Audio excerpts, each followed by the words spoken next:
7th, LA County ordered all beaches closed. CDC is announcing the first instance of person-to-person spread of the new coronavirus in the United States. We all know why this beach is empty today. On the other side of the Pacific Ocean is China.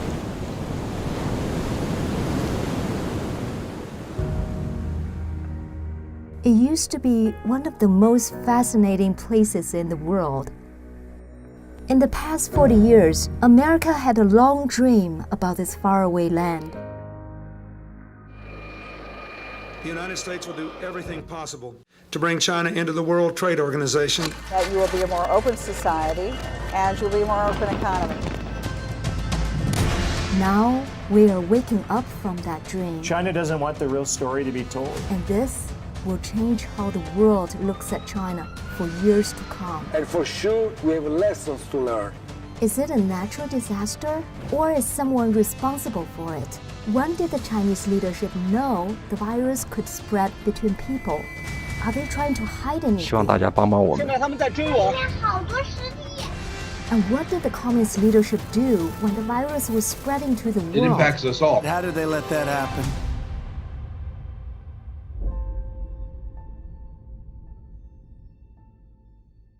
My name is Simone Gao. I was born and raised in China. Now my home is here in America, where I'm a journalist. We have to get to the bottom of this, because millions of families deserve to know the truth. We need to have a clear view of what really happened. This way, future generations can be free of this disease, both physically and spiritually.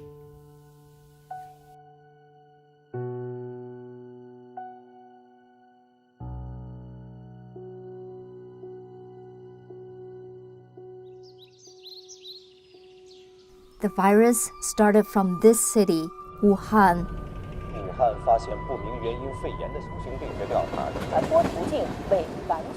The rest of China was oblivious about the coming danger.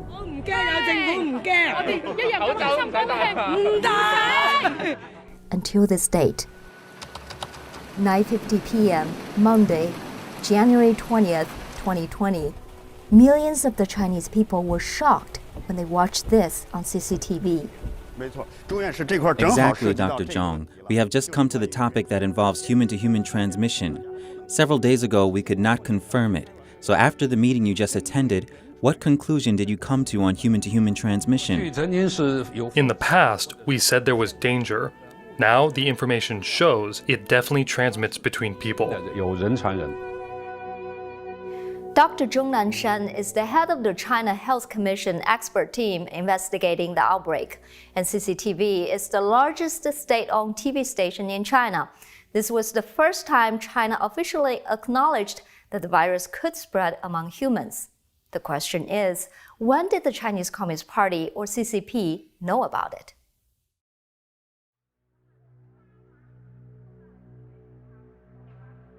On April 20th, China's state news agency Xinhua published an interview with Dr. Zhang Jixian, a government-certified first responder.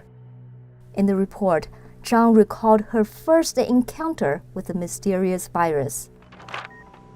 On December 26th, an elderly woman was admitted to the Hubei Hospital of Integrated Traditional Chinese and Western Medicine. Dr. Zhang, director of the hospital's respiratory department, recalled that the woman had severe symptoms: fever, coughing, and shortness of breath. It seemed she had caught the flu or common pneumonia, but the CT scans of her didn't support this diagnosis. The next day, the hospital received another patient, the woman's husband, who had developed similar symptoms. Alarms started going off for Dr. Zhang. Knowing that the couple's son took care of them when they got sick, she insisted that he get a checkup as well. His CT scan also showed similar results. That's when it occurred to her, it can't be coincidence that 3 people in the same family had the same disease. She knew that the virus must have spread between them. So, on December 27th, Dr. Zhang reported this to the local branch of the Chinese CDC, instead of using an internet reporting system designed specifically for infectious diseases.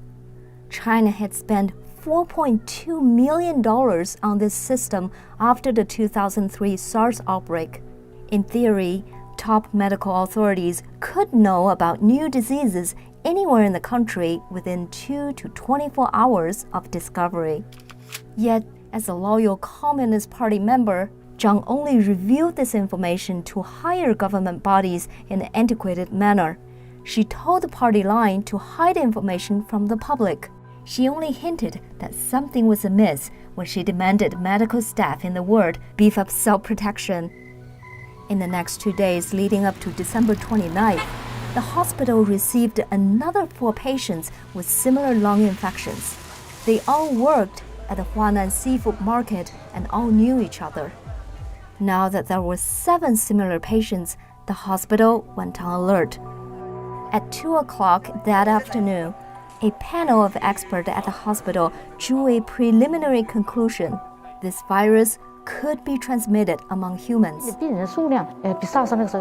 Zhang told Xinhua that she repeatedly asked the family whether they had any contact with the seafood market. Not one of them had ever been to the market or had any relationship with it. After the panel, Zhang filed another report, this time directly to both the city level and provincial level CDC. Keeping in line with her party loyalty, Dr. Zhang instructed the hospital staff to keep things quiet and to not reveal any of this information to the public. At about the same time, another group of doctors with very different views on public safety also came across the new infection. He is already well known as the martyr of the Wuhan outbreak. Dr. Li Wenliang was an eye doctor working at the Wuhan Central Hospital. At 5 p.m. on December 30th, he sent out a warning over a Chinese messaging app called WeChat. He warned some of his fellow workers that they should wear protective clothing. This was to avoid infection after 7 patients from a local seafood market exhibited SARS-like symptoms. His lack of political cunning was met with dire consequences. Late in the night, on December 31st, around 1:30 a.m., Dr. Li was called into the Wuhan Health Commission offices for questioning. After sunrise, his employer ordered him to write a letter publicly denouncing his own behavior.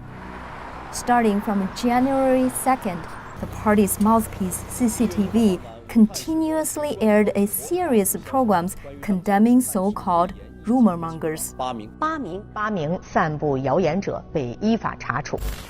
Anyone who had shared information about the virus fell into this category, including Dr. Li. The following day, on January 3rd, local police detained Dr. Li and forced him to sign a statement admitting he had broken the law and seriously disrupted social order. CCTV bashed Dr. Li before he was forced to sign that statement. Why did state media move so quickly and make such a big deal over a local doctor's short warning on WeChat? I spoke with Frank Chin, an expert on China and one of the most diligent observers of the pandemic.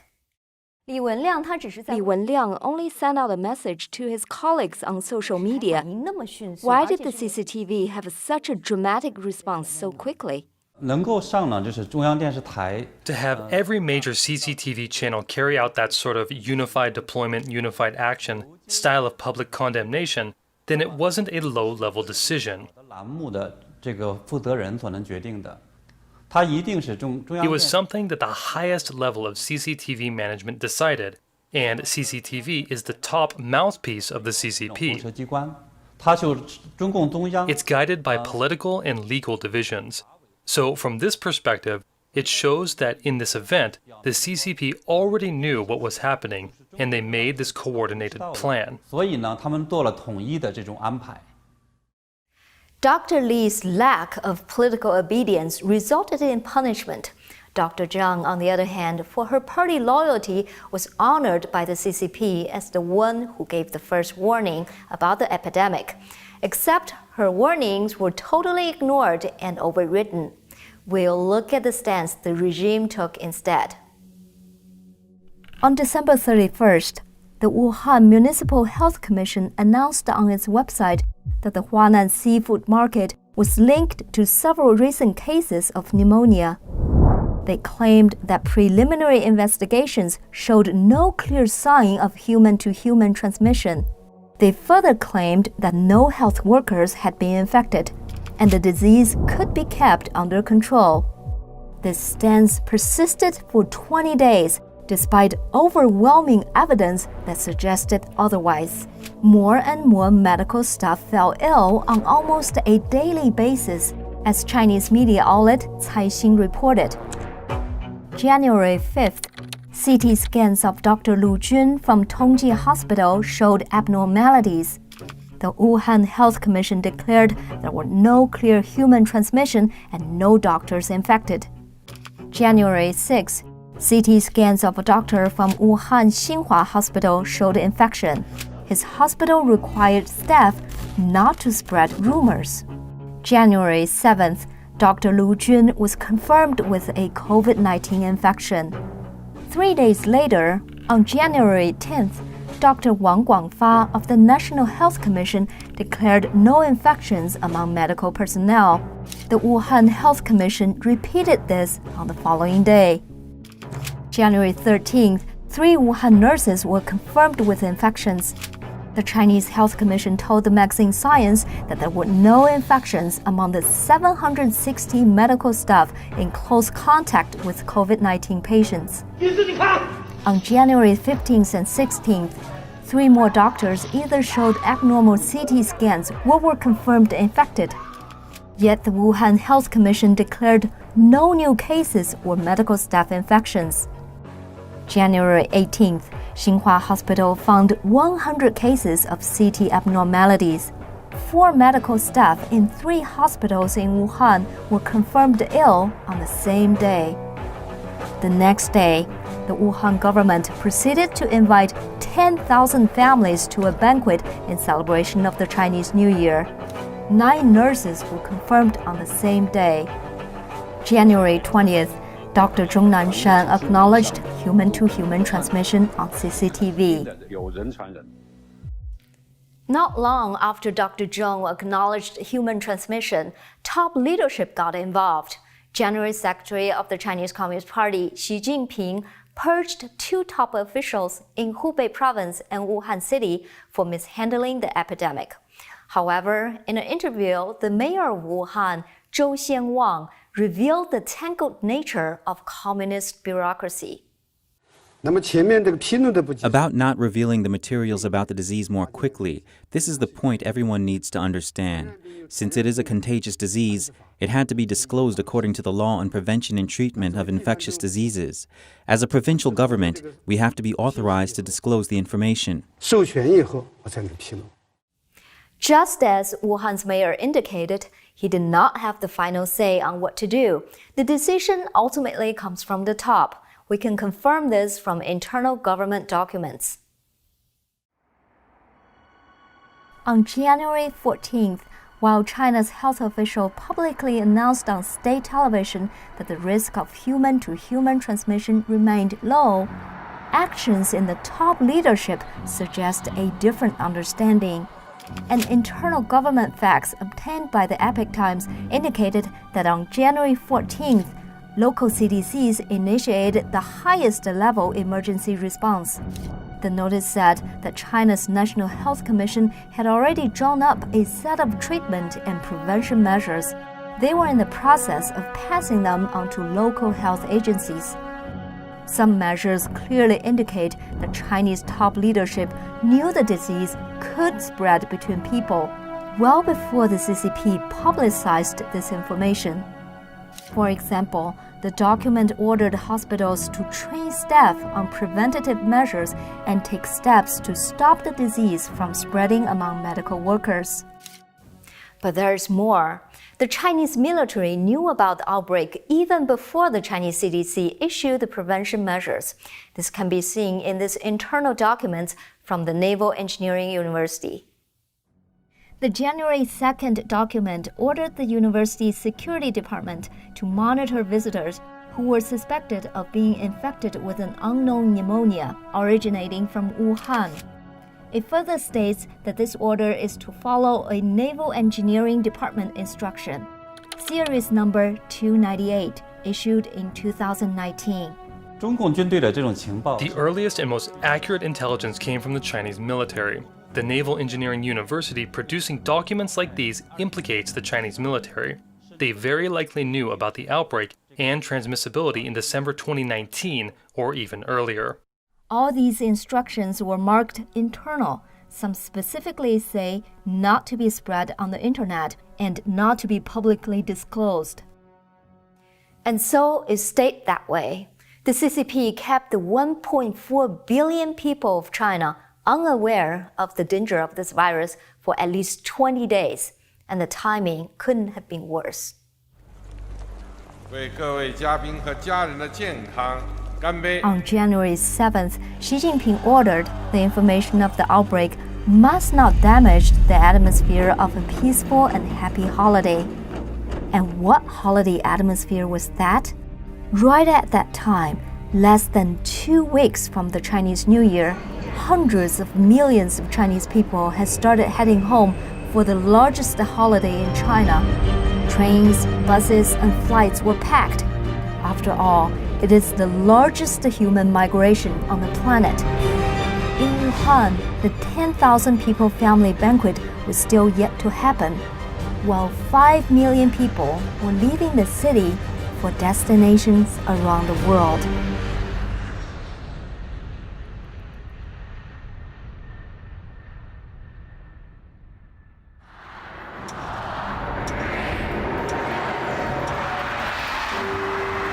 As 2020 approached, the United States found itself in a tense and rare time. For just the third time in American history, a sitting president had been impeached. Article 1 is adopted. The media focus was entirely on the impending Senate decision and if Trump would be removed from office. Anything beyond the United States borders seemed trivial.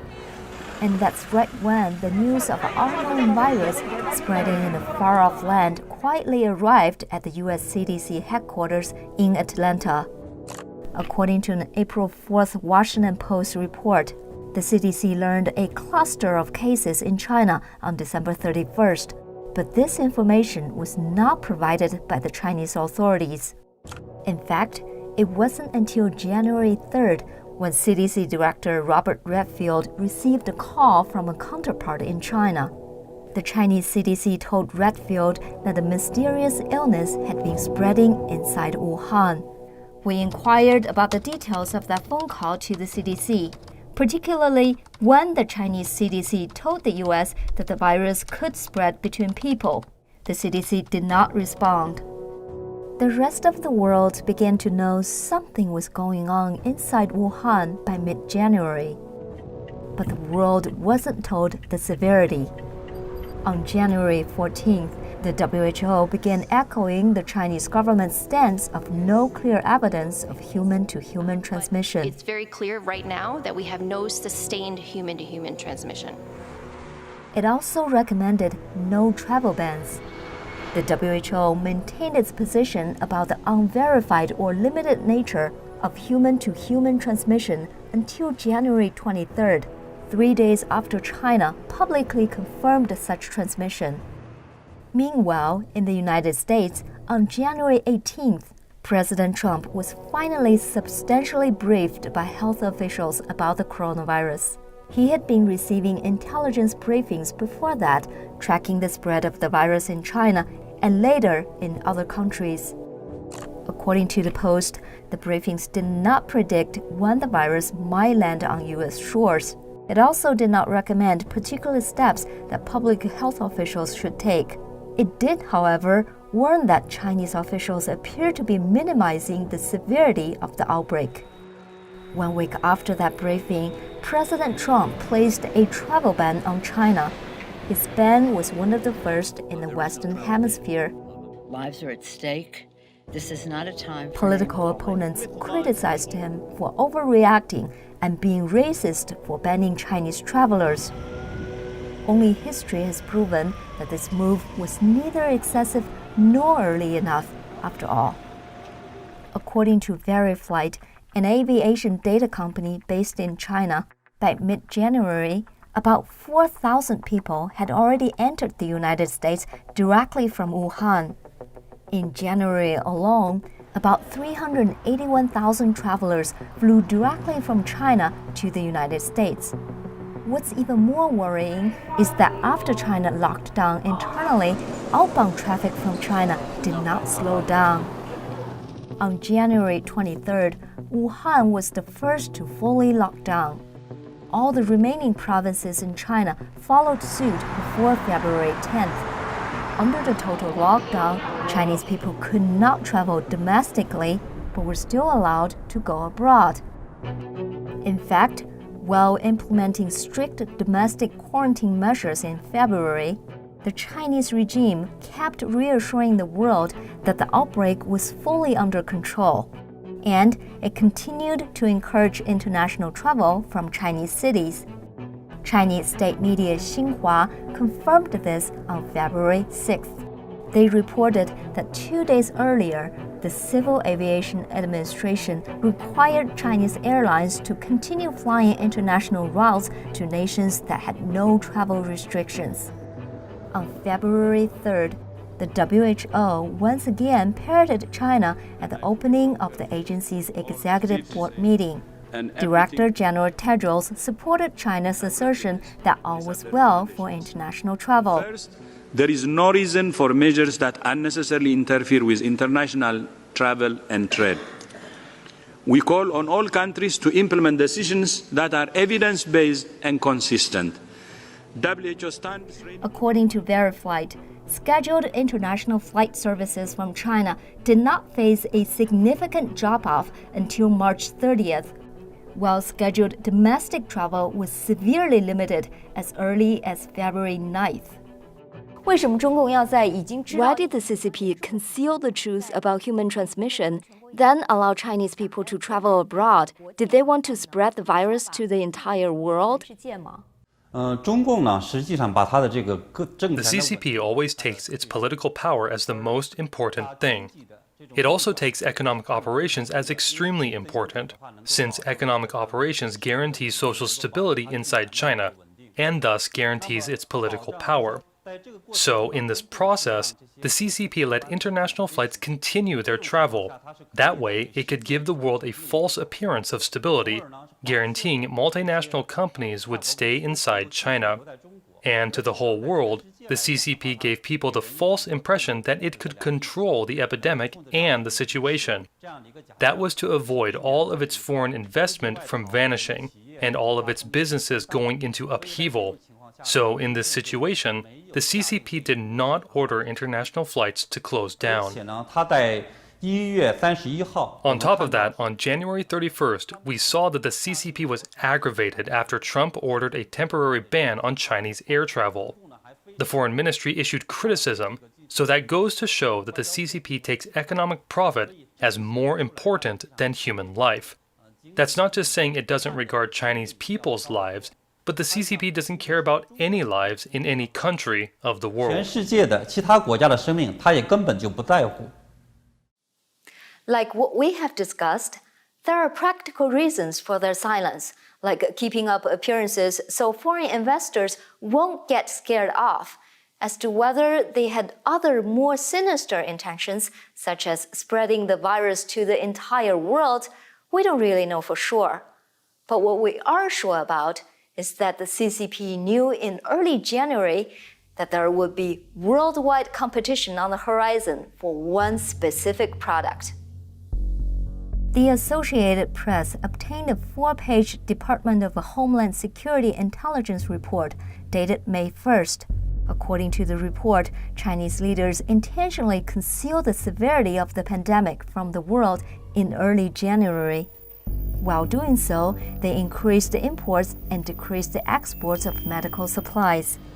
It attempted to cover this up by denying there were export restrictions and delaying provision of its trade data. High-ranking officials in Taiwan support this. Chen Qimai, Vice Premier of the Republic of China, spoke about medical supplies in a recent interview with the Formosa TV network. Mr. Chen revealed that while looking to place orders on face masks, he made a phone call to one of Taiwan's local medical supply manufacturers on January 27th. I made a phone call to Huang Qingshan, the CEO of Nanliu Enterprise, which is the manufacturer of non-woven cloth, and I was told that China had purchased a huge amount of non-woven cloth from India 1 month ago. So the masks are out of stock all around the world. On May 14, 2020, the FBI issued a statement on a new investigation. China-affiliated cyber actors have been both targeting and compromising U.S. organizations conducting COVID-19 related research. These attacks aim to steal research results related to vaccines, treatments, and testing. According to the Wall Street Journal, U.S. officials stated that China and Iran started such attacks as early as January 3rd. When I saw this news, what shocked me wasn't that they were stealing intellectual property, since the CCP is always doing that anyway. What got my attention was that they started stealing vaccinations on January 3rd. They gathered related research results. This confirms that the CCP knew at a very early time how dangerous this disease was. If the CCP was just trying to hide the identity of the virus and the scale of the outbreak, we'd expect them to relent on the cover-up after the rest of the world figured it out. However, the CCP continues to rigidly maintain the cover-up, just like in the earliest days. Why is that? What else could they be hiding?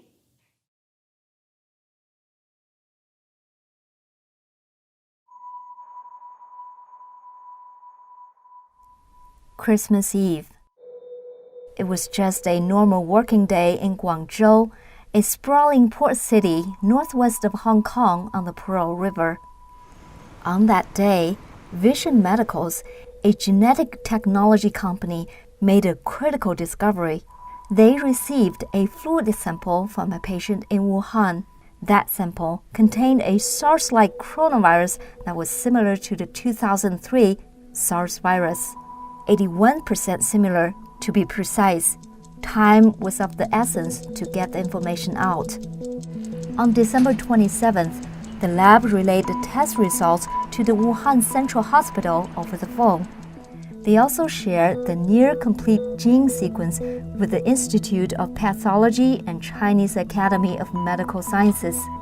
In internal company messages, researchers described the virus as a bat-like SARS coronavirus.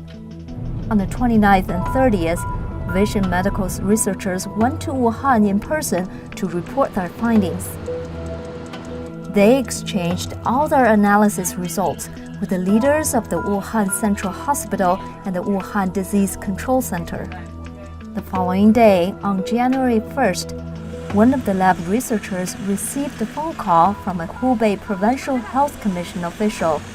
The official gave the following orders. Existing lab samples must be destroyed. The lab was forbidden from studying new samples from Wuhan. Any existing analysis, papers, or data cannot be shared to the outside world. Finally, any future findings must only be reported to the government. Then, on January 3rd, another lab outside of Wuhan received samples from Ground Zero. The Shanghai Public Health Clinical Center began sequencing the genome. 2 days later, on January 5th, the clinical center finished the sequence, confirming a new form of SARS that had never been seen before. The clinical center reported this to both the Shanghai and National Health Commissions. They reported the disease was similar to SARS, suspected it was airborne. and recommended that public areas undertake safety measures to control the spread. But, just like the doctor's warnings from before, both government entities seemingly ignored the information and warnings. After almost a week of no response to any government body, on January 11th, the team from the clinical center took a bold step and published the full genome sequence online through Verilogic.org and GenBank. This was the first time the rest of the world could see the full virus genome. And like clockwork, the team's research laboratory was shut down the following day.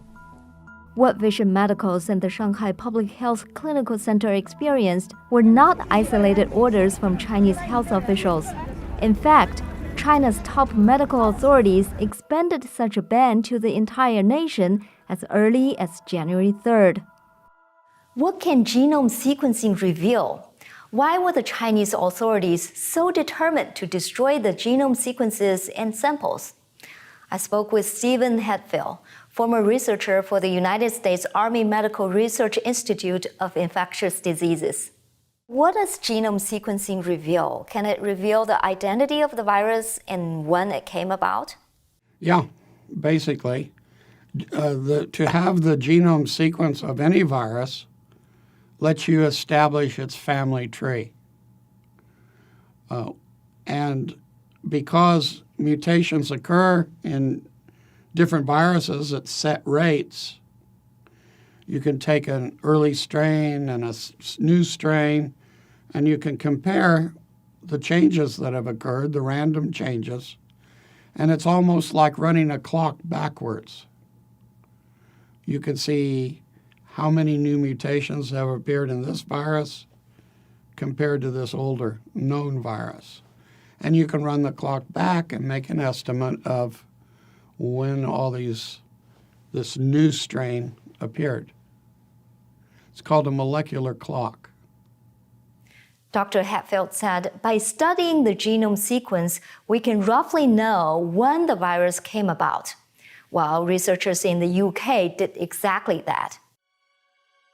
On April 17th, UK's Daily Mail reported that a team of researchers at the University of Cambridge gathered data on the possible start of the outbreak. Their analysis concluded that the spread began at some point between September 13th and December 7th. On May 5th, Science Direct published a paper by a group of UK and French scientists focusing on phylogenetic research, which observes the development of specific organisms. Their estimates suggest that the pandemic started sometime between October 6th and December 11th.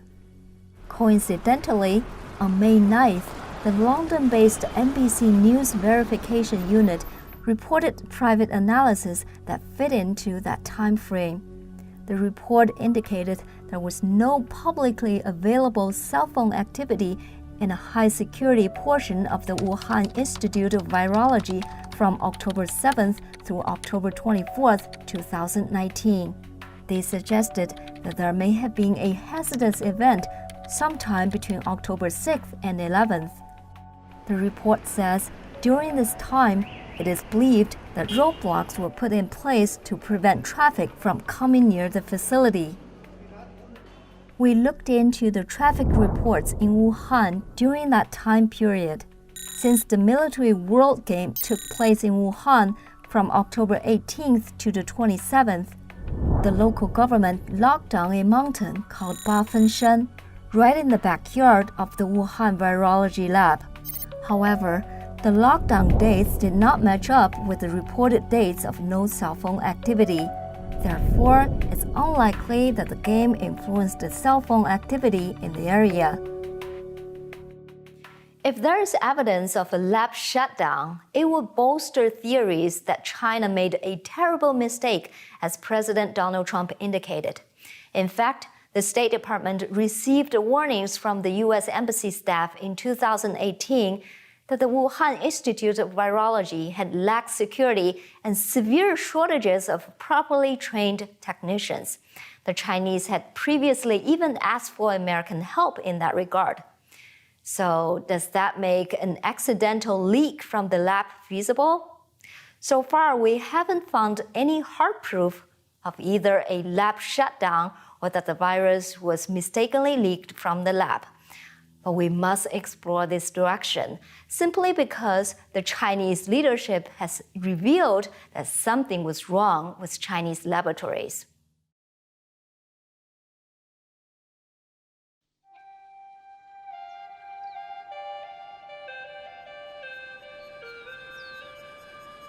Deep in the mountains of southwest China, there are caves millions of years in the making. They're famous for two things: stalactites and bats. Bats were found to be the source of the 2003 SARS outbreak. Before this was well known, one woman leading a team of researchers was tasked with finding that source. CCTV reported that in November 2011, Dr. Shi Zhengli and her team stumbled upon a bat cave in these tropical mountains. The bats were hosts to 10 different families of the SARS coronavirus. As the director of the Center for Emerging Infectious Diseases at the Wuhan Institute of Virology, this finding eventually helped her discover the pathogen that caused the 2003 SARS outbreak. She brought thousands of the bat coronavirus samples back to her lab in Wuhan, 1,100 miles from the Yunnan bat caves.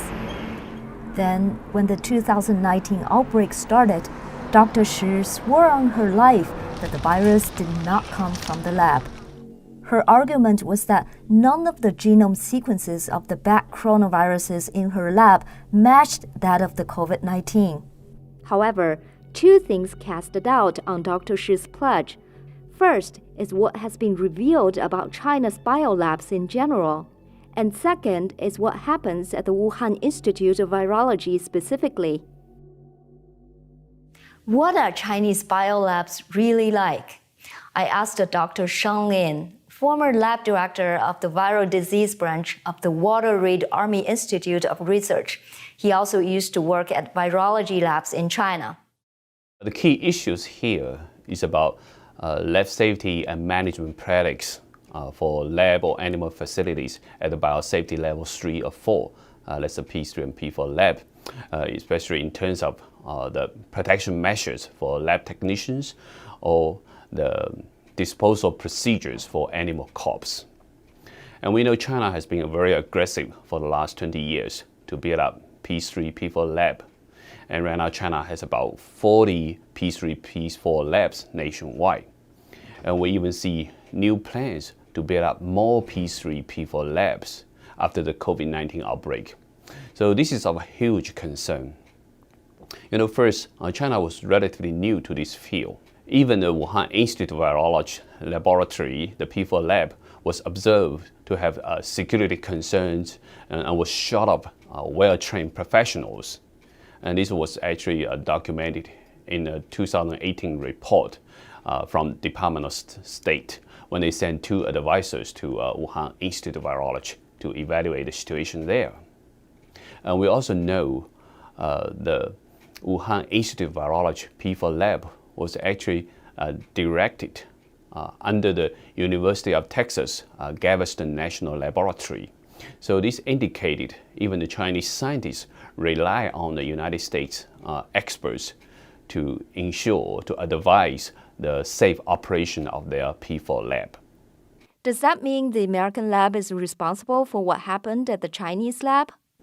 No, because the Galveston National Laboratory, they're only responsible for establishing the protocol for lab safety operations for biosecurity procedures.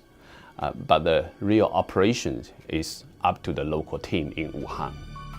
And what happened at the Wuhan Institute of Virology is particularly concerning.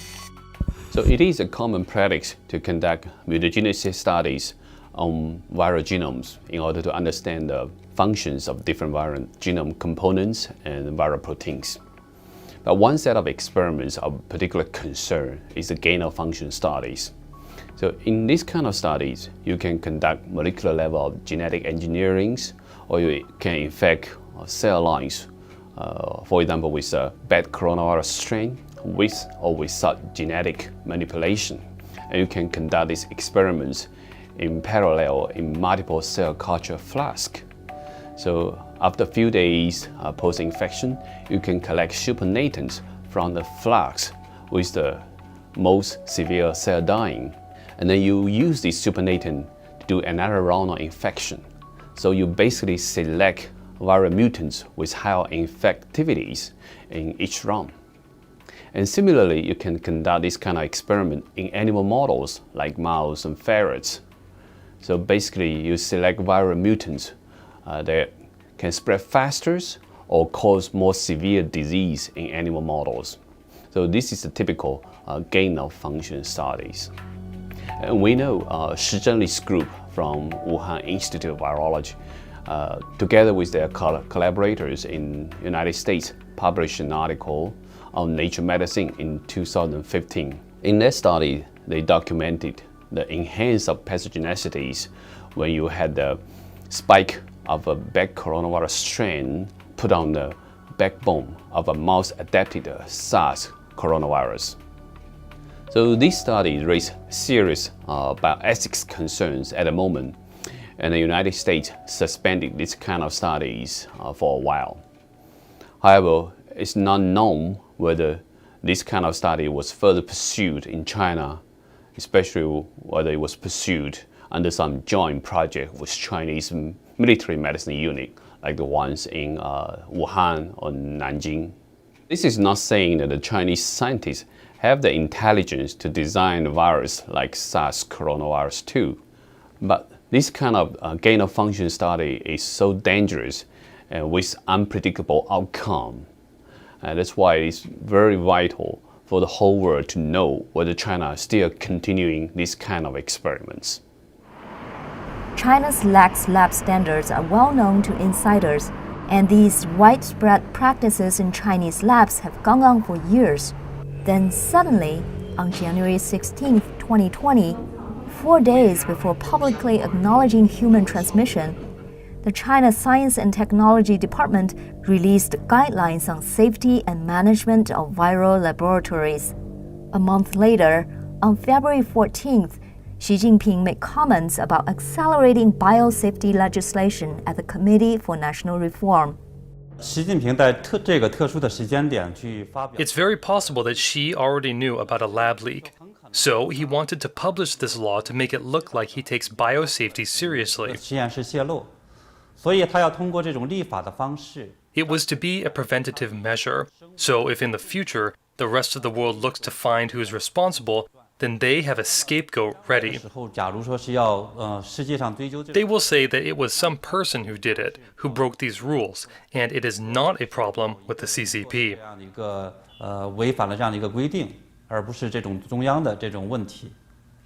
The Chinese leadership not only banned research on the origin of the virus inside China, but they also continue to deny access to foreign experts. This has gone on for months. All the important evidence may now be gone or destroyed. Are there simply too many tracks to cover? Can we believe anything they've told us?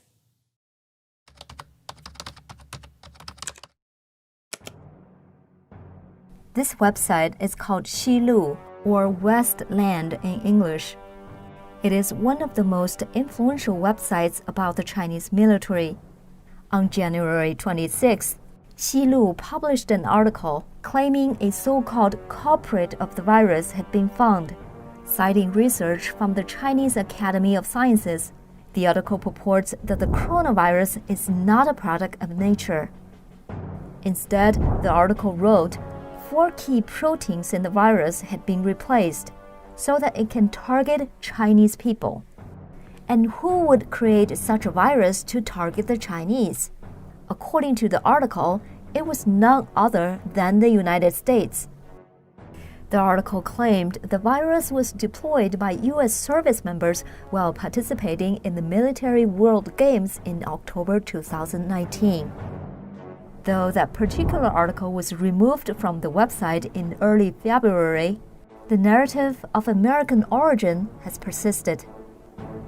On March 12th, Chinese Foreign Ministry spokesperson Zhao Lijian republished a video of Robert Redfield addressing a U.S. congressional committee.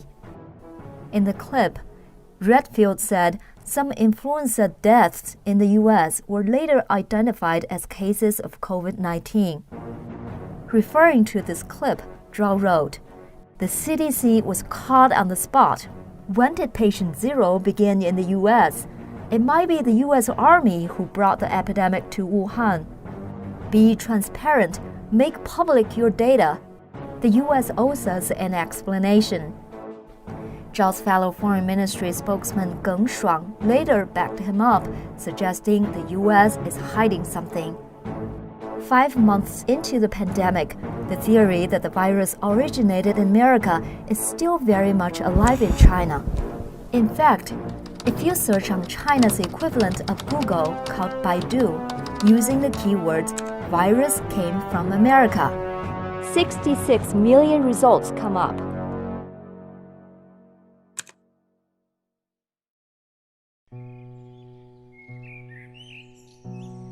Late spring in New York is a charming time of new life.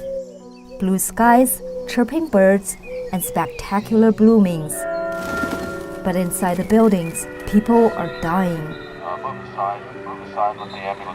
In April 2020, as New York State became the national epicenter, the daily death toll from COVID-19 peaked at 805 in a single day.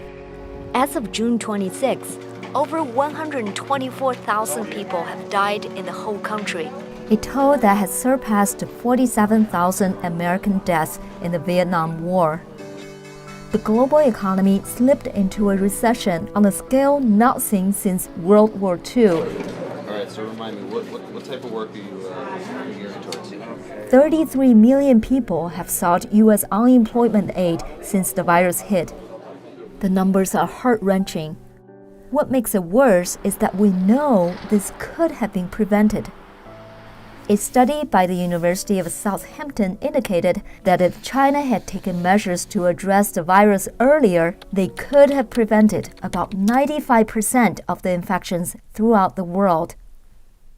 Some people say the American government, the Trump administration, is also at fault. They could have done better and acted earlier with the knowledge they had. After all, the whole world was at the same starting point. Why did Taiwan and South Korea end up in a much better place? That may be true to some extent, but this argument is diverting attention from the elephant in the room. That is, who let this happen to the world in the first place?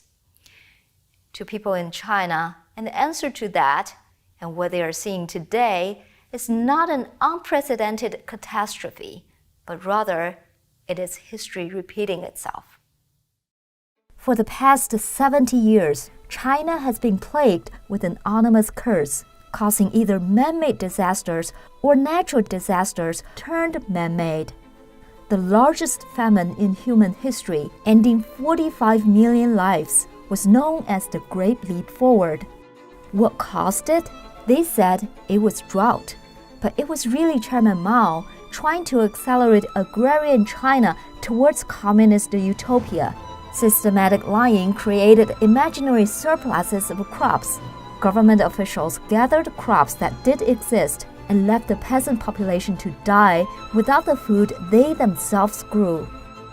The CCP has long since covered up this disaster, as Chinese citizens know nothing of the true scale of this famine. In 1989, as blood-soaked college students were carried away on makeshift gurneys, the CCP claimed they did not fire a single shot during the Tiananmen Square massacre. They maintained that only about 200 civilians died in the turmoil.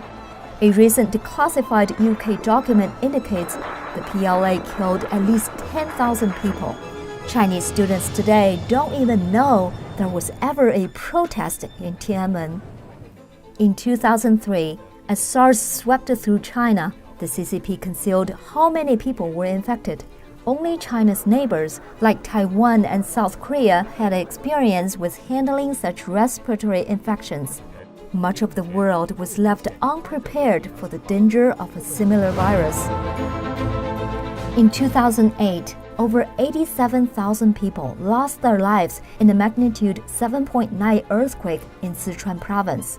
Independent investigations showed shoddy construction had caused the deaths of thousands of children. However, the CCP jailed these investigators.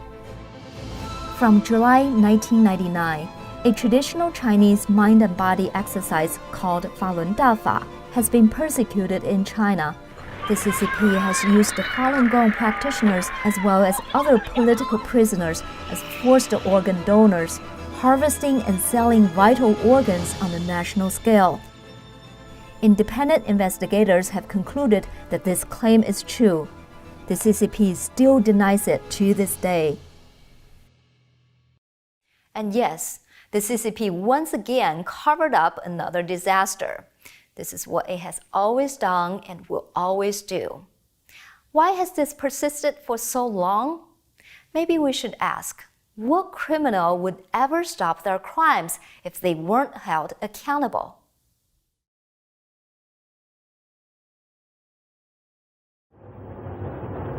In 1989, as dried blood and tank treads were disappearing from the roads of Tiananmen Square, a secret envoy from President George H.W. Bush arrived in Beijing.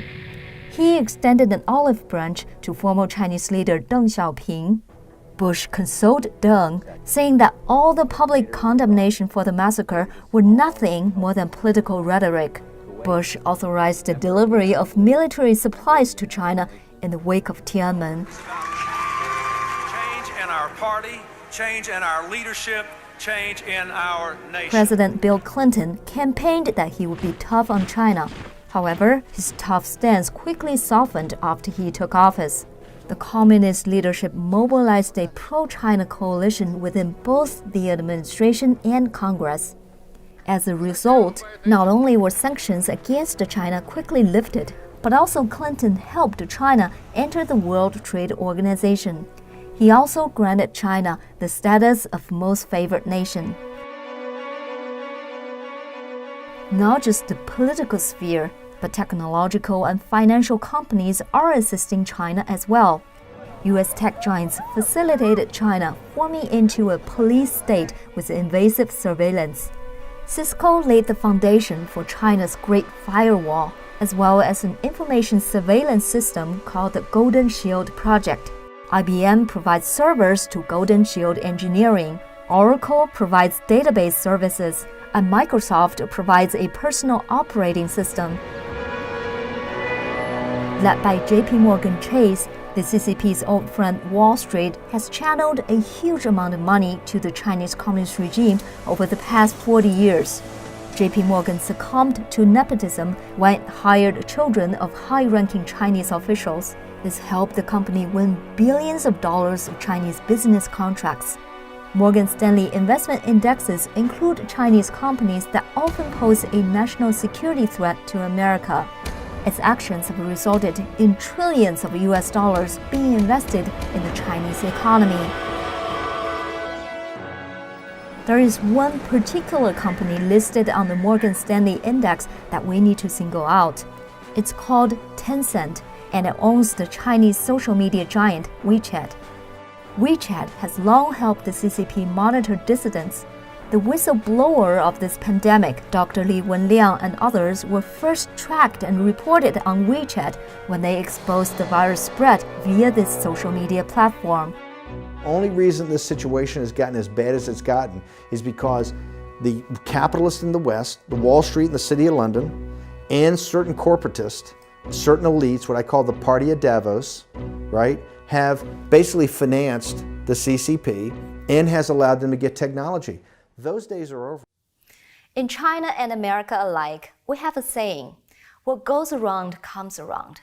For the past 40 years, America and the West have been in a state of willful ignorance, to put it nicely, about the CCP's crimes. Now the circumstances have forced us to face the consequences of that negligence. China has a rich history, splendid culture, and profound spiritual tradition. Lao Tzu would have been able to hold a candid conversation with Socrates about ethics and the laws of the universe. China's millennium-long tradition of revering heaven and ancestors echoes Edmund Burke's concept of an eternal society, where there's a contract among the dead, the living, and the unborn. But before China revives those traditions, there must first be a decoupling between the CCP and the United States. I hope this decoupling will happen, because if it doesn't, there will be more victims among us when history repeats itself, or we ourselves will become part of the problem. Stay safe, and God bless America.